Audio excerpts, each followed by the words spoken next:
நடிகர் தனுஷ் அண்ட் நடிகை மிருனால் தக்கூர் 2 பேருமே காதலிச்சு வருவதா சோசியல் மீடியால ஹாட் டாபிக்கா போயிட்டு இருந்துச்சு. இந்நிலையில்தான் நடிகை மிருனால் தக்கூர் அதை குறித்து பேசியிருக்காங்க. அதை பத்தி தான் இந்த வீடியோல பார்க்க போறோம். அதுக்கு முன்னாடி சேனலை சப்ஸ்கிரைப் பண்ணாதவங்க சப்ஸ்கிரைப் பண்ணிடுங்க. கூடவே நோட்டிபிகேஷன் பட்டனையும் கிளிக் பண்ணிடுங்க.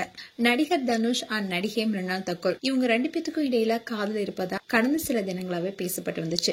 இந்த வதந்தி எல்லாமே உண்மைங்கிற மாதிரி மிருனால் தக்கூருடைய பார்ட்டியில தனுஷ் ஒன்னா இருக்கிற வீடியோஸும் அதே மாதிரி தனுஷுடைய பல பாட்டுக்கு மிருனால் வைப் செய்யற வீடியோவும் வெளியாகி வரலானுச்சு. தமிழ் நடிகரான தனுஷ் இப்போ பேன் இண்டியா அளவுல பிஸியான ஹீரோவா மாறி இருக்காரு. அதோட பல கேரக்டர் நடித்து தெலுங்கு, தமிழ், ஹிந்தின்னு பல மொழிகளை தனக்குன்னு தனி இடத்தை பிடிச்சிருக்காரு. இந்த படம் பல மொழிகள்ல வெளியாகி வெற்றி பெற்றுச்சு. சினிமாவில உச்சத்துல இருக்கிற தனுஷ் தனிப்பட்ட வாழ்க்கையில தொடர்ந்து பல்வேறு சர்ச்சைகளை சிக்கிட்டு வராரு. ரீசெண்டா தான் தனுஷ் அண்ட் ஐஸ்வர்யா 2 பேருமே டிவோர்ஸ் பண்ணி பிரிஞ்சிட்டாங்க. இந்நிலையில்தான் நடிகர் தனுஷ் நடிகையுடன் டேட்டிங் செய்வதா வதந்திகள் பரவிட்டு வந்துச்சு. சீதாராமம் படம் மூலமா பிரபலமான நடிகை மிருனால் தக்கூருடன் தனுஷ் டேட்டிங் செஞ்சுட்டு வரதா பாலிவுட் மீடியால பேசப்பட்டுச்சு. அண்ட் மிருனால் நடித்த சன் ஆஃப் சர்தார் 2 பட விழாக்கு தனுஷ் சிறப்பு விருந்தினரா கலந்துகிட்டாரு. இதனால இந்த படத்துல தனுஷ் நடிக்கிறாரா, இவங்களுக்குள்ள ஏதாவது உறவு இருக்கான்னு சந்தேகங்கள் ஃபேன்ஸ் மத்தியில இருந்துச்சு. அது மட்டும் இல்லாம மிருனாலுடைய பர்த்டே பார்ட்டிலையும் தனுஷ் கலந்துகிட்டாரு.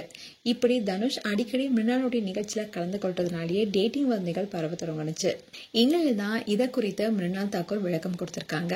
அதுல அவங்க என்ன சொல்லியிருக்காங்கன்னா, தனுஷ் எனக்கு நல்ல நண்பர் மட்டும்தான். ரீசெண்டா எங்க 2 பேத்திற்கு இடையேயான வதந்திகள் பரவுறது எனக்கு நல்லாவே தெரியும். அதை பார்க்கும்போது எனக்கு சிரிப்பு தான் வருது. சன் ஆஃப் சர்தார் 2 நிகழ்ச்சியில தனுஷ் கலந்து கொண்டது குறித்து நீங்க தப்பா எடுத்துக்க வேணாம். அவருக்கும் அஜய் தேவ்கனுக்கும் நல்ல நட்பு இருக்கு. அஜய் தேவ்கன் தான் தனுஷை அந்த நிகழ்விற்கு கூப்பிட்டாரு. அந்த நிகழ்ச்சியில தனுஷ் கலந்து கொண்டதுனாலதான் எங்களை எப்படி இணைச்சு பேசிட்டு வராங்கன்னு இன்டர்வியூல பேசியிருந்தாங்க மிருனால் தக்கூர். இதன் மூலமா இவங்களுக்குள்ள காதல் இருப்பதா பரவிய வதந்திகளுக்கு முற்றுப்புள்ளி வச்சிருக்காங்க. மேலும் இது குறித்து உங்களுடைய கருத்துக்களை கமெண்ட் செக்ஷன் சொல்லுங்க.